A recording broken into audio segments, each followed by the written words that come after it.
Hello student, welcome back to Prashant academy. बच्चों, जैसा कि मैंने अपने पिछले लेक्चर में डिस्कस किया था, वेक्टर एडिशन की दो मेथड होती हैं वेक्टर एडिशन को करने की।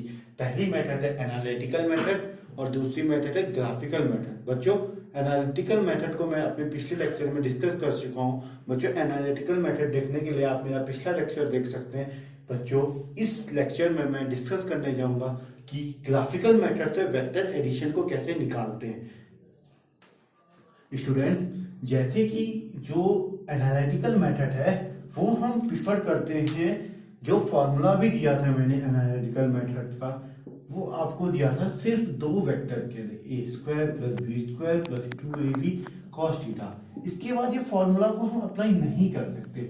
इसके बाद के वेक्टर का एडिशन को भी हम एनालिटिकली सॉल्व कर सकते हैं, लेकिन जो ज्यादा प्रिफर ग्राफिकल मेथड से होता है सॉल्व करना। बच्चों, तो इस मेथड को सिखाने के लिए मैं एक एग्जांपल लेके आपको बताऊंगा, एक एग्जांपल के थ्रू आपको सॉल्व करना बताऊंगा। बच्चों, सपोज मेरे पास एक क्वेश्चन दिया गया है और इस क्वेश्चन में यह दिया गया है कि एक बॉडी है, उस बॉडी पे फोर्स लग रहा है F1 जो कि 10 न्यूटन के इक्वल है।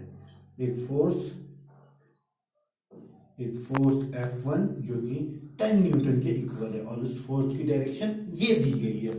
एक दूसरा फोर्स दिया गया है बच्चों F2, उस फोर्स की डायरेक्शन ये है, इसको हम 20 न्यूटन का बोल देते हैं। और ये बोला गया है कि ये जो दोनों फोर्स हैं परपेंडिकुलर है। एक तीसरा फोर्स और दिया गया है जो कि इस डायरेक्शन में F3, अगर मैं इसे बोल देता हूँ 5 न्यूटन का, और इसकी ये बात बोली गई है कि इसकी डायरेक्शन इस वेक्टर ए के साथ है,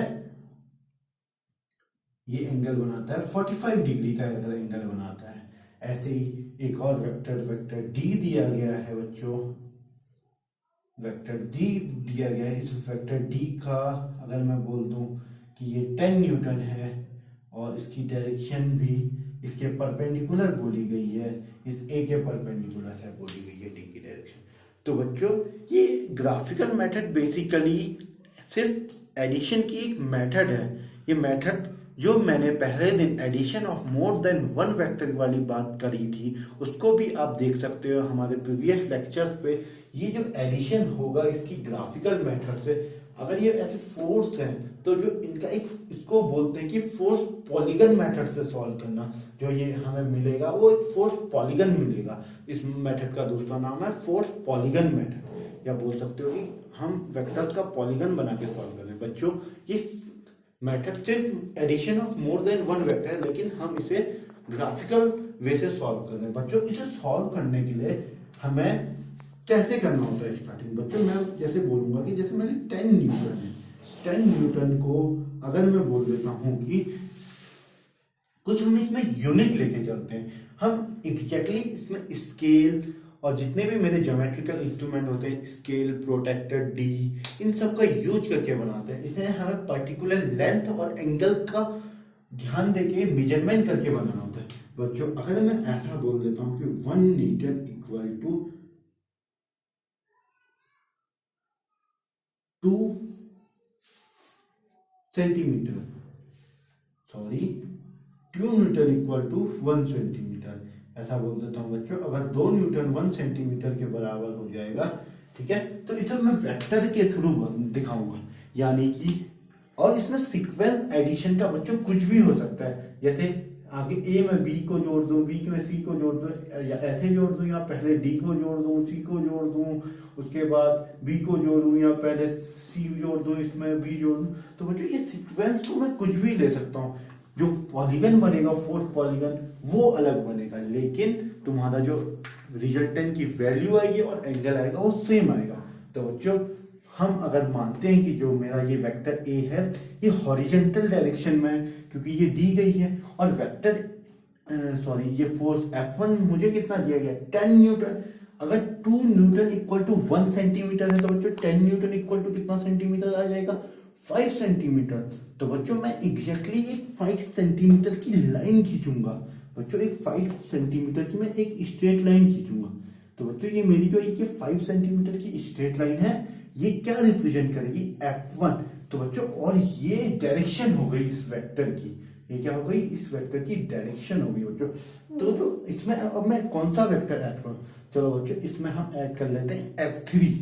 F3 को ऐड करने का तो वही तरीका है कि जो सेकंड वेक्टर ऐड करना है उसकी टेल को पहले वेक्टर के हेड से मिलाओ, तो यहां से F3 की टेल स्टार्ट होगी।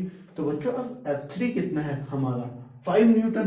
तो F3 अगर 5 न्यूटन है, अगर इसे सेंटीमीटर में बोलो तो ये कितना हो जाएगा बच्चों 2.5 सेंटीमीटर। तो बच्चों यहां से हम बनाएंगे 2.5 सेंटीमीटर की लेंथ। तो बच्चों मुझे एंगल भी तो दिया है ना ए और बी के बीच में, एंगल कितना दिया है 45 डिग्री। तो बच्चों अगर मैं इस लाइन को आगे एक्सटेंड करता हूं कंस्ट्रक्शन के लिए, तो यहां से मैंने 45 डिग्री एंगल पे मैंने F3 वेक्टर बनाना पड़ेगा। बच्चों जो ये एंगल होगा ये एग्जैक्टली 45 मेजर करके मैं इसकी कितनी लेंथ बनाऊंगा बच्चों, ये कितनी लेंथ का बनाऊंगा, ये बनाऊंगा बच्चों मैं 2.5 लेंथ का। और बच्चों इसी तरह ये कितनी लेंथ का होता है मेरा 5 सेंटीमीटर का, ये कितना होता है 2.5 सेंटीमीटर का बनाऊंगा बच्चों मैं। तो बच्चों इसके बाद मैं बताओ कौन सा जोड़ूं इसमें, इसके बाद बच्चों मैं चलो इस पे जोड़ देता हूं 10 न्यूटन का, ये डी वाला। बच्चों अगर 10 न्यूटन किसके इक्वल है 5 सेंटीमीटर के, और इसकी डायरेक्शन क्या है इस लाइन के परपेंडिकुलर है, मतलब इस लाइन से 90 डिग्री। तो एक लाइन खींचूंगा मैं कितने की 5 सेंटीमीटर की, क्योंकि मैग्नीट्यूड कितना है 5 सेंटीमीटर, मतलब 10 न्यूटन मतलब 5 सेंटीमीटर। तो मैं 5 सेंटीमीटर की लाइन खींचूंगा बच्चों, ये 5 सेंटीमीटर की लाइन है। तो बच्चों इसकी डायरेक्शन क्या है, ये इसकी डायरेक्शन हो गई। तो बच्चों अब हम कौन सा फोर्स बनाते हैं, ये जो लास्ट वाला बचा सेकंड वाला, तो F2 कितना है बच्चों 20 न्यूटन। तो 20 न्यूटन किसके इक्वल हो जाएगा बच्चों, 20 न्यूटन हो जाएगा आपका 10 सेंटीमीटर के इक्वल हो जाएगा बच्चों। और इसकी डायरेक्शन कितनी है ऊपर की तरफ, तो बच्चों इसकी डायरेक्शन है ऊपर की तरफ। तो बच्चों इस पॉइंट से ऊपर की तरफ मैंने कितना, और वो भी इसके 90 डिग्री पर, मतलब इसी लाइन के ऊपर आ जाएगा, मतलब इससे 10 सेंटीमीटर की लाइन खींचनी पड़ेगी ऊपर। तो बच्चों कुछ यहां तक आएगी लाइन, मतलब ये लाइन कितनी हो जाएगी बच्चों 10 सेंटीमीटर। और बच्चों ये वाला एंगल भी 90 डिग्री था और ये वाला एंगल भी 90 डिग्री था। तो बच्चों रिजल्टेंट निकालने के लिए क्या करते हैं, जो पहले वेक्टर के जो टेल होती है उससे लास्ट वेक्टर के हम हेड को मिलाते हैं। बच्चों ये मेरा एक रिजल्टेंट वेक्टर आ जाएगा। तो ये जो मेरा रिजल्टेंट वेक्टर आया R, ये हो जाएगा A plus B plus C plus D के, मतलब अगर फोर्सेस की बात करूं, यानी कि हम इसको निकालते ही कहते हैं। ये 5 सेंटीमीटर था, ये 2.5 सेंटीमीटर था, 5 सेंटीमीटर था, ये 10 सेंटीमीटर था। स्केल से बच्चों हम इसे मेजर करेंगे। स्केल से अगर मैंने इसे मेजर करा और ये कुछ मेरा 9.5 सेंटीमीटर आ गया मान लो, तो बच्चों अगर 9.5 सेंटीमीटर आ गया रिजल्टेंट, तो 9.5 सेंटीमीटर किसके इक्वल होगा बच्चों 9.5 सेंटीमीटर इंटू 2 के, यानी कि 19.0 न्यूटन के। तो बच्चों तो इस तरीके से मैंने क्या निकाल दिया कि जो मेरा रिजल्टेंट फोर्स है वो 19 न्यूटन का है। तो बच्चों अगर कोई इसकी डायरेक्शन की बात करेगा तो मैं सीधे ये एंगल मेजर कर सकता हूँ या नहीं कर सकता हूँ ग्राफिकली। तो जितना ये थीटा आया बच्चों उतना मैं डायरेक्टली मेजर करके बाई मेजरिंग थीटा हमें क्या पता चल जाएगा, रिजल्टेंट वेक्टर एंगल विथ ए। तो बच्चों इस तरीके से हम ये ग्राफिकल मेथड से सॉल्व कर सकते हैं कि इसी क्वेश्चन को। तो बच्चों इसी क्वेश्चन को मैं आप वीडियो पे इसे बैक करके इसे पॉज करके लिख सकते हो बच्चों। इसी क्वेश्चन को मैं आगे डी जोड़ के बताऊंगा, मतलब जो सीक्वेंस है उसे चेंज करके बताऊंगा। तो बच्चों सीक्वेंस चेंज करते हैं। सबसे पहले ये इसी को जोड़ते हैं, ये जो पहला वाला फोर्स था कितना था, इसको कितने का बनाऊंगा मैं 5 सेंटीमीटर का। कितने का बना है बच्चों, अगर ये मैंने स्केल से 5 सेंटीमीटर का बनाया तो ये पहला वाला फोर्स हो जाएगा। अब बच्चों मैं सेकंड में इसे बना देता हूँ। चलो ये कितना था 20 न्यूटन का, 20 न्यूटन का था। तो ये किस डायरेक्शन में, इसके 90 डिग्री पे, तो इसके 90 डिग्री पे यानी कि 10 ऊपर। तो बच्चों ये कितना आया 10 सेंटीमीटर का। और बच्चों ये एंगल दोनों के बीच में क्या दिया है 90 डिग्री का। तो बच्चों अब ये तीसरा फोर्स बना लेते हैं। तो बच्चों तीसरा फोर्स के लिए इसको मिटाना पड़ेगा बच्चों, क्योंकि ये ऊपर की वाली डायरेक्शन में जाएगा बच्चों। अब देखो बच्चों, यहाँ से एक लाइन कंस्ट्रक्ट करता हूँ, हॉरिजॉन्टल लाइन, जो कि इसके पैरेलल होगी।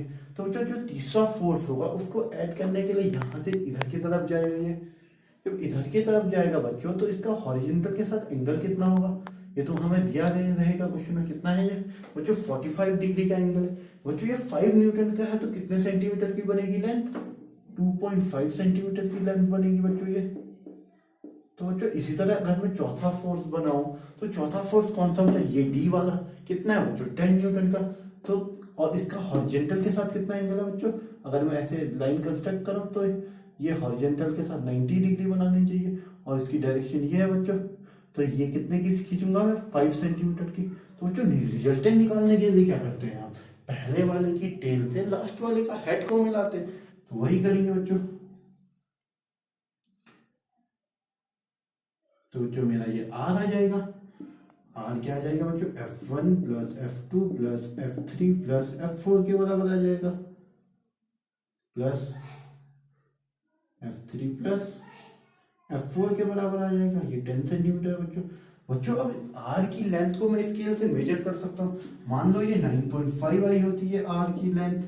अगर 9.5 सेंटीमीटर आई होती है बच्चों, तो ये 9.5 सेंटीमीटर किसके इक्विवेलेंट होता?